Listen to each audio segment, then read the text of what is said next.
People thought the hardest part of winter was the cold, but for him, it was the choices no one else had to make. Every morning, he walked the same road, the same worn coat, the same old dog at his side. Most people didn't notice him.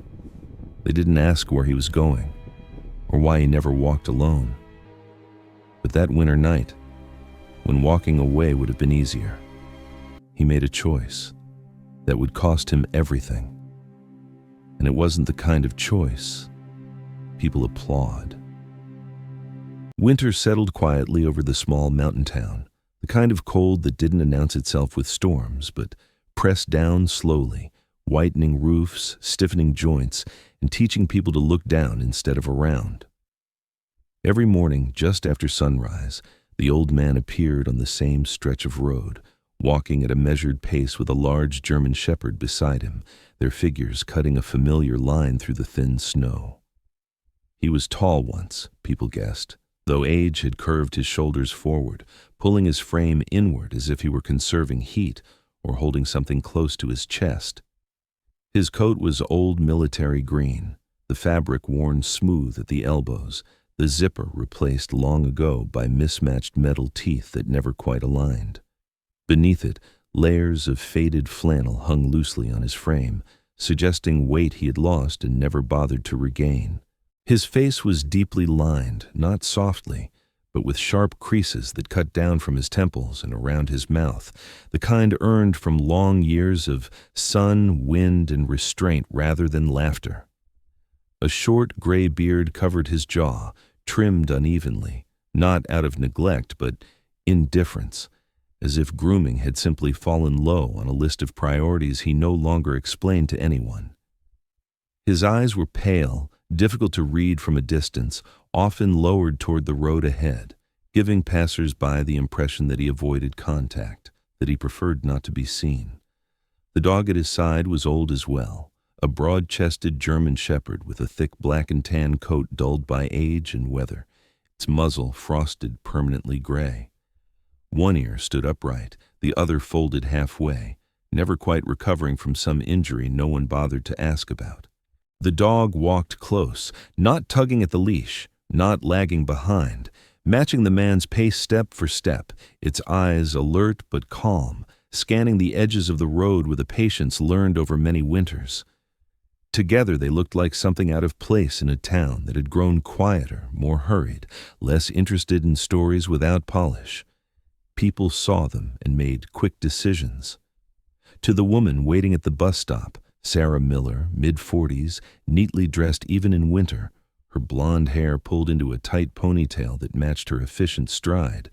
The man looked tired, possibly homeless, the kind of figure the town used to have more of before tourists and weekend visitors arrived. She noticed the frayed cuffs of his coat, the way his boots had been resoled more than once, the dog's slow gait, and she felt a brief, uncomfortable mix of pity and distance before turning back to her phone. To the younger men passing in trucks, he was invisible altogether, just another background detail against the snow. To the store owner on Main Street, he was harmless, quiet, someone who never caused trouble, never lingered long enough to require conversation. No one heard his voice.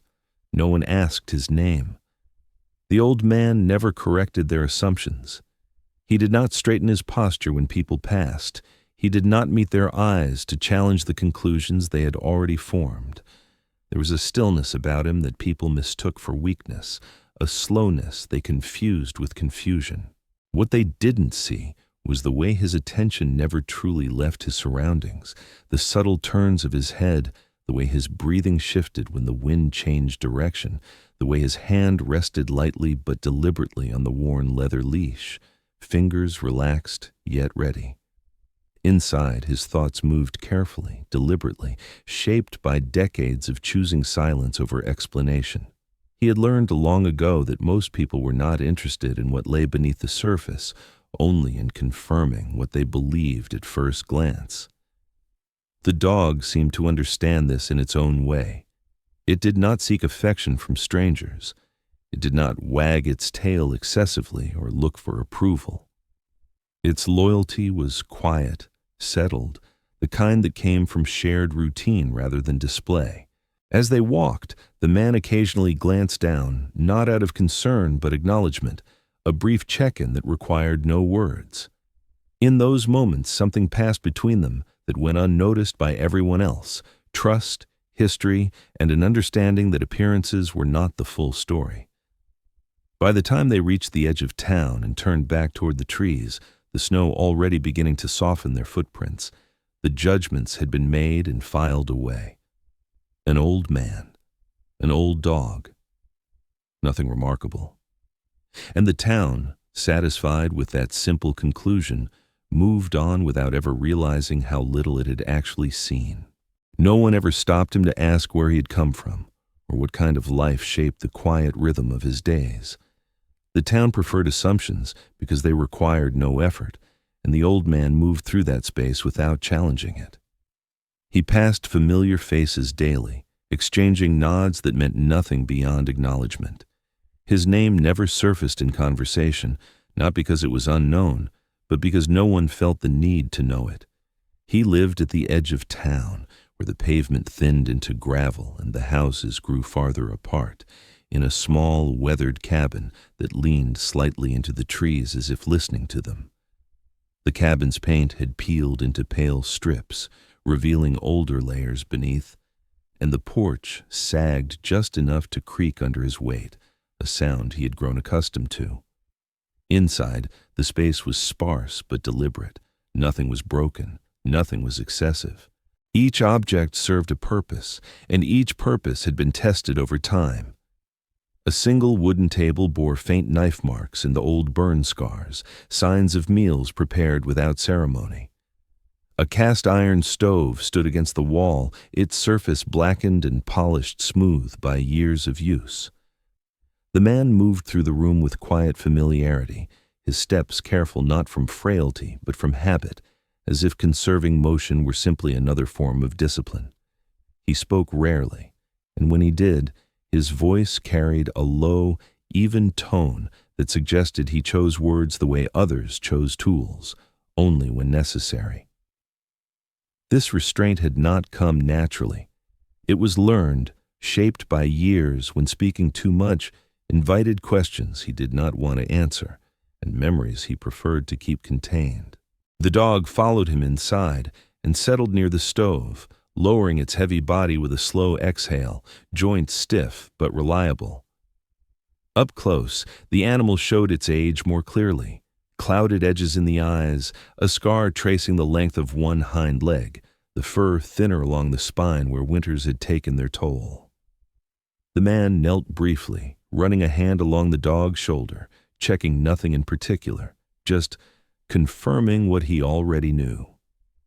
Outside, the town continued its routines without him. At the general store, conversations turned to weather, to prices, to people who had moved away. No one mentioned the old man except in passing, if at all. When they did, it was with vague language. He keeps to himself. He's been around a long time. Seems harmless enough. The questions that mattered never formed. No one asked why he never spoke about family. No one wondered why he flinched, almost imperceptibly, at sudden loud noises. No one noticed the way his posture changed when he scanned open ground, shoulders tightening, eyes narrowing just enough to measure distance and cover. These were not habits of a man who had always lived quietly. They were remnants of a life that demanded awareness, where mistakes carried weight and silence could mean survival. Even Sarah Miller, who began to notice him more after seeing him pass her bus stop each morning, never went beyond surface curiosity. Sarah was practical, observant in the way people are when they believe they are already paying enough attention. She was average height, her posture straight, her movements efficient, her pale skin weathered slightly by years of early mornings and responsibility. Her hair, once worn loose, was now always pulled back, a choice made less for style than convenience. She wondered briefly where the man went each day, whether he lived alone, whether the dog was difficult to care for in winter, but the thoughts passed as quickly as they came. There was always somewhere to be, always something else demanding focus. The man never corrected the picture she formed. He understood how easily curiosity dissolved into indifference.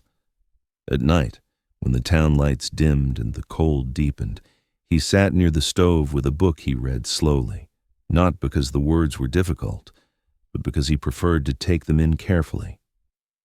Sometimes he paused, staring into the fire, thoughts drifting not to specific memories but to patterns, to lessons learned and stored away. He had been someone once who answered questions, who filled out forms, who offered explanations when required. Over time, he had learned the value of being unremarkable. Questions led to attention, attention led to scrutiny, and scrutiny had a way of reopening doors best left closed.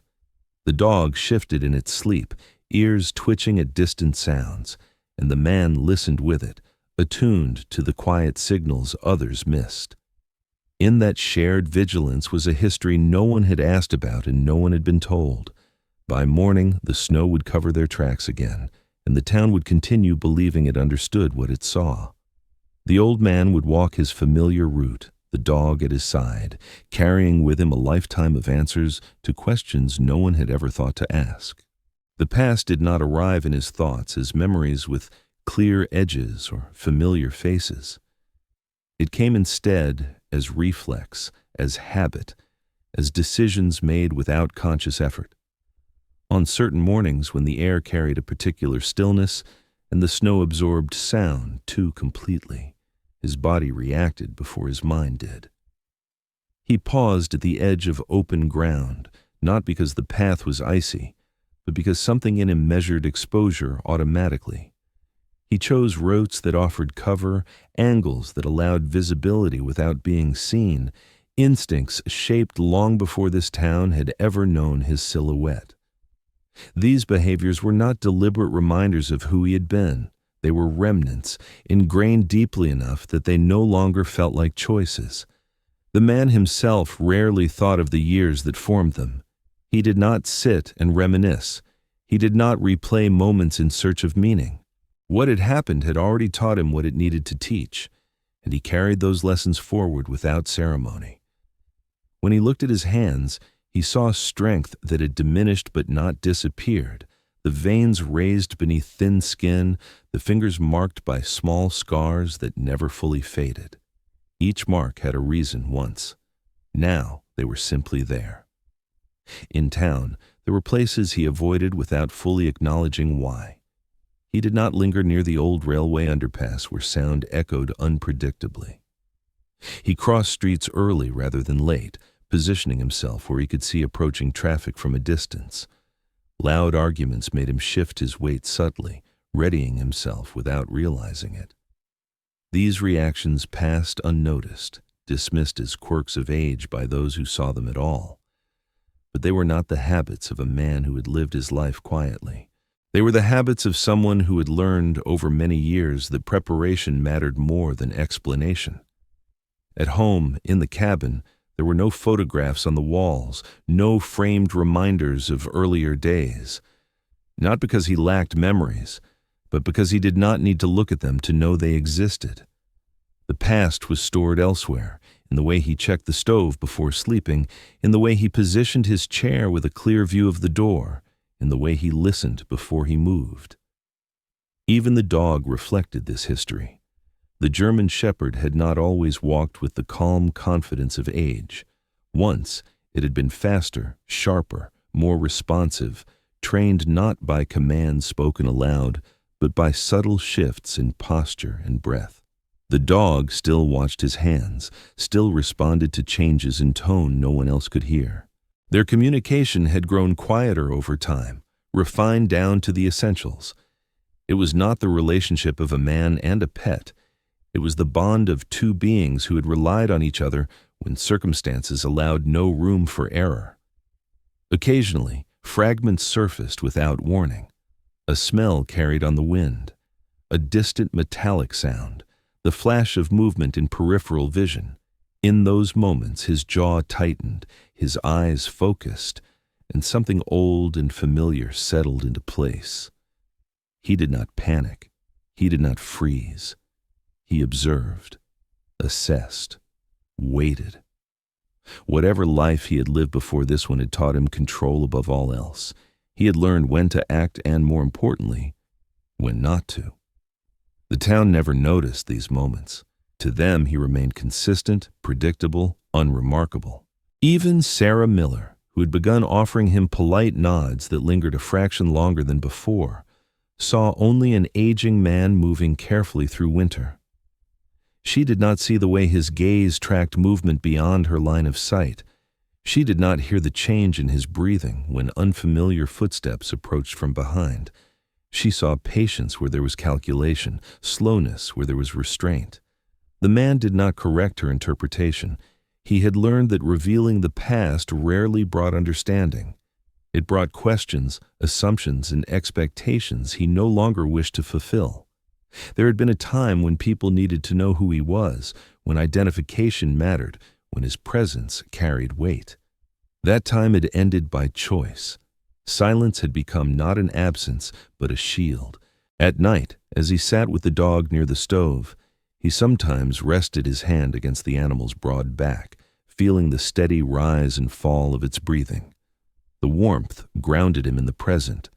Whatever he had been, whatever roles he had filled, those chapters were closed, not forgotten, but finished. The past existed now only as foundation, unseen but supporting everything that followed. And as winter deepened around the cabin, he remained what the town believed him to be. Just an old man with an old dog, carrying nothing more than what was visible. Only he knew how much of himself lay beneath that quiet surface, unspoken and deliberately left there. If there was one being in the town who had never questioned who the old man was, it was the dog. From the beginning, long before age softened its movements and dulled the sharpness of its hearing, the German shepherd had known him not by appearance, but by consistency. The dog was large even now, its frame still powerful beneath the graying fur, though time had slowed its stride and stiffened its joints. Its eyes, once sharp and restless, had settled into a steady, watchful calm, dark and intelligent, always returning to the man as if checking alignment. The dog did not need reassurance. It had never needed explanation. What it understood was pattern, tone, and presence. It knew the man by the way he moved through space, by the quiet authority in his posture, by the steadiness that never faltered, even when circumstances changed. Their bond had not been formed through affection alone. It was built through repetition, through shared nights and long days when attention mattered more than comfort. When the man stopped, the dog stopped. When he waited, the dog waited. Commands were rarely spoken. A shift of weight, a pause held half a second longer than usual, the tightening of fingers on the leash. These were enough. Over the years, the dog had learned the difference between caution and fear, between threat and inconvenience. Age had not erased that understanding. It had refined it. Even now, when strangers passed too close or moved too abruptly, the dog's body reacted subtly, placing itself just slightly ahead, not aggressively, not defensively, simply present. People mistook this behavior for loyalty born of habit. They did not recognize it as awareness shaped by experience.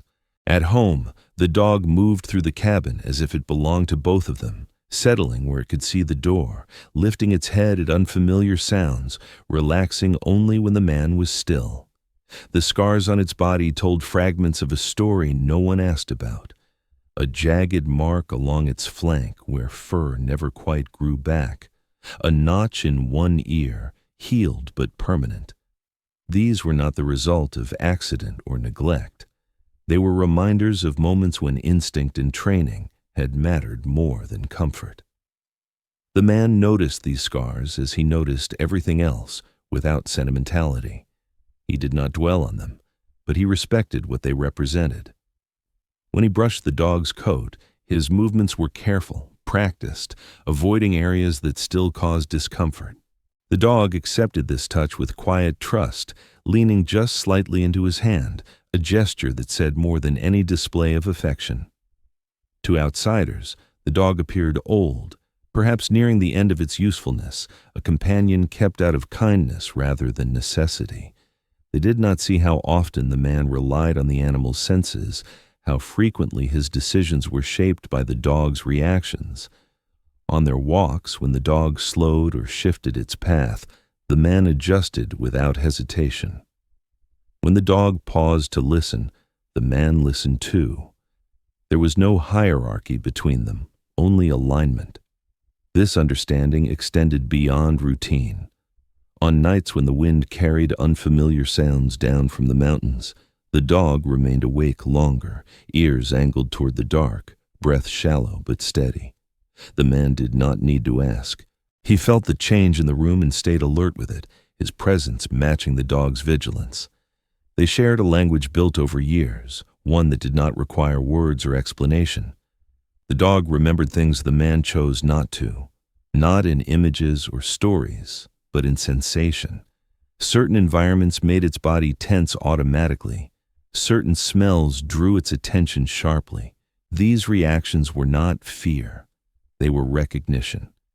And when those reactions surfaced, the man responded as he always had, calmly, deliberately, reinforcing the bond between them. In town, no one understood this dynamic. To Sarah Miller, watching them pass one morning as Frost clung to the bus stop railing, the dog seemed unusually well behaved for its age. She noticed how it stayed close, how it glanced up at the man without prompting. She thought it sweet, maybe even impressive, but she did not imagine the depth of coordination beneath that surface.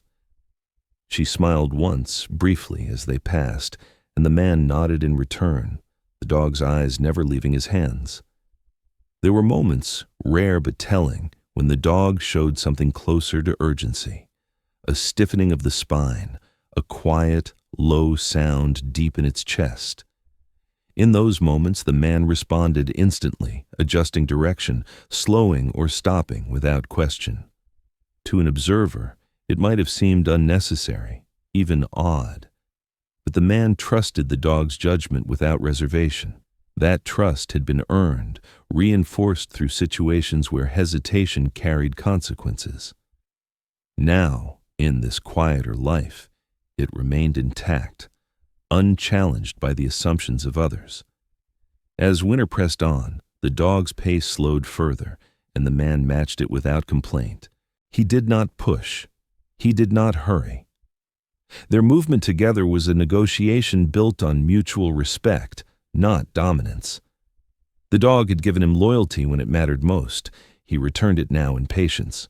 To the town, they were simply an old man and an old dog, moving through familiar streets. To each other, they were witnesses to a shared past no one else had seen, and no one else needed to understand. The first real misunderstanding happened quietly, the way most judgments do, without confrontation or raised voices. It began on a late afternoon when the sky hung low and gray, threatening more snow. The old man and the dog had stopped near the edge of Main Street, just outside the hardware store where bags of salt were stacked by the door. The man stood still for a moment, watching traffic thin as daylight faded, while the dog lowered its head to sniff the frozen ground. To anyone watching casually, it looked like hesitation, like uncertainty. To him, it was routine, checking conditions, listening, waiting for the right moment to move. A pickup truck slowed nearby, its driver, a broad-shouldered man in his early 30s with a thick beard and a baseball cap pulled low, watching them with open suspicion. His name was Mark Reynolds, new to town, still adjusting to its rhythms, quick to notice what didn't fit his expectations. Mark had grown up elsewhere, where loitering often meant trouble, and he carried that assumption with him like an inherited rule. He saw the old man's worn coat, the dog's size, the pause outside a store, and his mind filled in the rest. He parked and stepped out, his movements sharp, his posture stiff with unspoken challenge. "Everything okay here?" he asked, his tone louder than necessary, eyes flicking between the man and the dog. The old man turned slowly, meeting the question without surprise. He did not bristle. He did not explain. He simply nodded once, a small, contained movement, and answered evenly that he was waiting. The simplicity of the response did not satisfy Mark. It rarely did. He glanced at the dog, noticing its stillness, mistaking calm for tension. "You can't block the entrance," he said, though they weren't. "People are coming in and out." The accusation hung awkwardly in the cold air. A few passers-by slowed, sensing something unresolved. Sarah Miller stood across the street, groceries in hand, watching with a tightening feeling she couldn't quite name. The old man shifted his weight slightly, positioning himself so the doorway was clearly unobstructed. He did not argue the point. He did not raise his voice. The dog adjusted with him, remaining close, eyes alert but body relaxed. To Mark, this lack of reaction felt like defiance. He was used to explanations, to pushback, to some acknowledgement of authority, even informal authority. Silence unsettled him. "You hear me?" he pressed. The old man met his gaze then, fully, for the first time. There was no hostility in his expression, only a steady patience that seemed to absorb the tension rather than reflect it. "We're fine," he said, voice low and controlled. "We'll move on." And they did. Without hurry, without drama, the man guided the dog away from the storefront, choosing a different route down the street. The moment passed quickly, leaving behind only discomfort and unanswered assumptions. Mark watched them go, unsettled, unable to name why the interaction left him feeling exposed rather than reassured. Sarah exhaled, realizing she'd been holding her breath. Later, the story circulated in fragments, stripped of context. That old guy was hanging around the store. Someone had to tell him to move. Big Dog looked risky. Each retelling reinforced the same shallow conclusion. The man was a problem narrowly avoided. No one asked what he had been doing there. No one questioned whether the concern had been necessary. The old man heard none of it. He returned to his cabin before dark, the dog pacing more slowly than usual, joints protesting the cold. Inside, he removed his coat and hung it carefully, smoothing the fabric with hands that remembered similar motions from other lives. The encounter replayed briefly in his mind, not as an insult, but as confirmation. He had learned long ago how quickly perception hardened into belief. He had also learned that correcting those beliefs rarely changed anything. The dog sensed the shift in his mood, lifting its head, watching him closely. He rested a hand against its neck, a familiar grounding gesture, and the tension eased. Outside, the town settled into evening, satisfied with its explanations. Sarah, passing the hardware store again later that week, noticed the empty spot where the old man had stood. She felt an unexpected pang of guilt, though she wasn't sure why. She had said nothing. She had done nothing. And yet the scene lingered with her longer than it should have. The judgment had been made quickly, confidently, and without evidence. The man continued his routines unchanged. He walked the same roads. He nodded to the same faces. He did not withdraw further, nor did he seek reassurance. Being judged was not new to him. It was simply another reminder of how easily people mistook quiet for threat, stillness for intent, and age for irrelevance. Winter deepened, and the town moved on, unaware that it had misread one of the few people among them who truly understood when danger was real and when it was not. Strength did not announce itself in his life anymore. It did not arrive with raised voices or decisive gestures meant to be noticed. What remained of it had settled into something quieter, steadier, carried in small choices that added up over time. After the incident outside the hardware store, nothing visibly changed. He followed the same routes, rose at the same hour, kept the same pace. The town read this consistency as resignation. They mistook endurance for passivity. In truth, it was intention. He understood that reacting loudly to misunderstanding only fed it. Strength, as he practiced it now, meant maintaining control when it would be easier to demand it. Winter pressed harder as the weeks passed. Snow fell in heavier layers and temperatures dipped low enough that the air burned the lungs. The man adjusted his routines without complaint. He reinforced the cabin's weak points, checking seals around windows, stacking wood with care, rationing without scarcity. His movements were efficient, economical, revealing a mind that planned ahead rather than responded in panic. The dog remained close, slower now, its breath visible in the cold, but its awareness intact. When the dog struggled on steeper ground, the man shortened their walks without hesitation, not out of pity, but respect. Strength, he believed, was knowing when to adapt rather than push forward out of pride. In town, small moments tested him.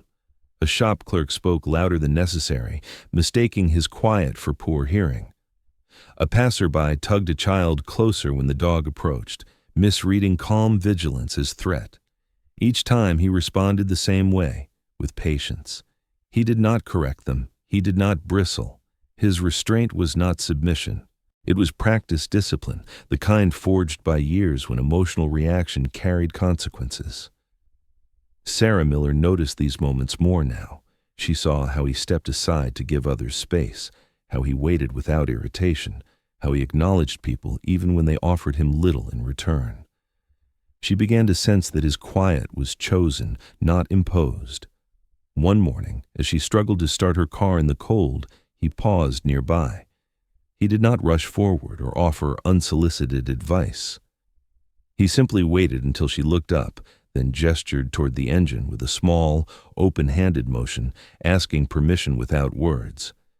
His assistance was brief, effective, and unaccompanied by commentary. When the engine turned over, he nodded once and walked on.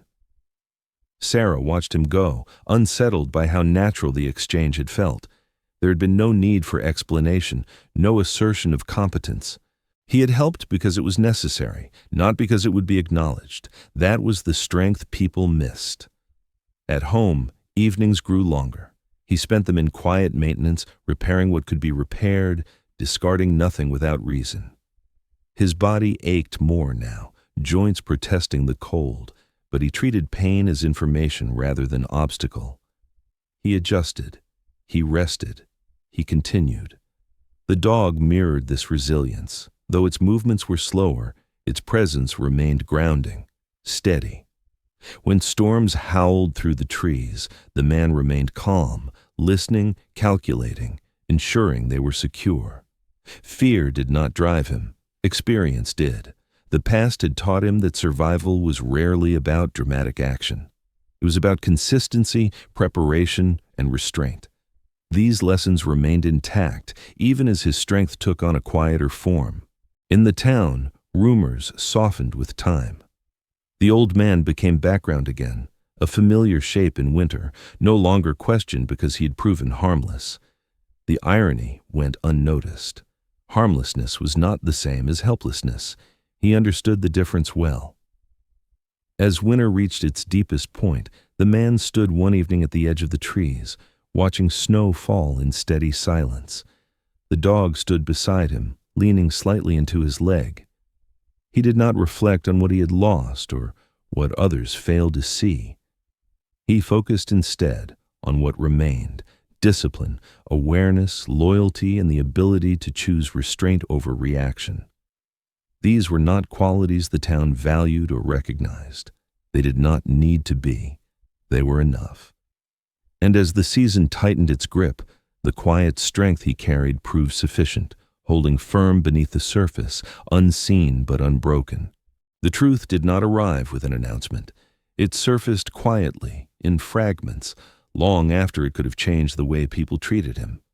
It began with a storm that moved in faster than expected, heavy snow cutting visibility down to a few yards and pressing the town into an uneasy stillness. Roads narrowed, sounds disappeared, and familiar landmarks blurred into white. Most people stayed inside, trusting forecasts and routines. The old man did neither. He adjusted without drama, shortening his route, choosing ground he knew well, keeping the dog close. When he noticed the unfamiliar car off the side road near the tree line, half buried and angled wrong. He slowed. The dog stopped too, body tense in a way age had not erased. Someone was there. The man did not rush forward. He listened, he scanned, he measured distance and exposure. The storm masked sound, but not movement. He approached carefully, staying downwind, reading the scene before stepping into it. Inside the car was a woman, shaken, hands trembling, breath shallow from cold and fear. Her name was Linda Harris, early 50s, dark hair cut short for practicality, her face pale beneath the strain of the cold. She'd taken the wrong turn, trusted a shortcut she shouldn't have, and ended up stuck as the storm closed in. To her, the old man appeared suddenly, solid and calm where panic had taken hold. He spoke little, asking only what was necessary, directing her movements with clarity that cut through her fear. He positioned her where she was sheltered from the wind, wrapped her hands, checked circulation, and kept her focused. The dog stood watch, alert, scanning the whiteout beyond them. Together, they waited for a lull before moving, choosing timing over urgency. When they reached the edge of town hours later, word spread quickly, not as praise at first, but as surprise. "Did you hear who helped her? That quiet guy with the dog. I didn't think he had it in him." Linda spoke differently. She described his steadiness, the way he never hesitated or panicked, the way the dog responded to him without command. She mentioned details people had missed for years, his awareness, his restraint, his confidence under pressure. Pieces began to align. The man people had dismissed did not correct the story. He did not clarify. He returned home with the dog, tired but unchanged. Only later did the town begin to understand. Too late to matter. Sarah Miller heard the full account days afterward and felt a weight settle in her chest. She replayed every moment she had seen him and chosen not to engage. Mark Reynolds avoided the hardware store for a while, unsettled by how wrong his assumptions had been. The town adjusted its narrative quietly, awkwardly, without apology. The old man noticed the difference. People nodded with more respect now. Some smiled uncertainly. A few tried to start conversations. He accepted none of it differently than before. Recognition, arriving late, held little value. What mattered had already been done. Winter continued. The dog's steps grew slower, the man's careful pace matching it. They moved through town as they always had, the truth now known but no longer needed. Strength did not require witnesses. It had already served its purpose. And as the snow fell again, covering tracks and softening edges, the town was left with a quiet understanding it could not undo. They had seen him every day and never truly looked. By the time they understood who he was, the only thing left was the lesson. And that's how the storm ended. Not with noise, not with applause, but with a quiet choice, made in the cold. By morning, the town was back to normal. Fresh snow on the sidewalks, lights in the windows, people moving on. The woman was safe, warm, alive. And the man? He didn't stay for thanks. He didn't wait to be understood. He just walked home, with Rex beside him, step for step, as if nothing had happened. But something had. Not out there in the snow. In here. If this story stayed with you, tell me in the comments. Have you ever been judged too quickly and later proven right? And if stories like this still matter to you, consider subscribing. More stories are waiting for you here. The storm passed. The town moved on. And by morning, it almost felt like nothing had happened. Almost. Because somewhere tonight, another quiet choice is being made. By someone most people won't notice. Someone who won't be thanked. Someone who won't walk away. And their story is already beginning.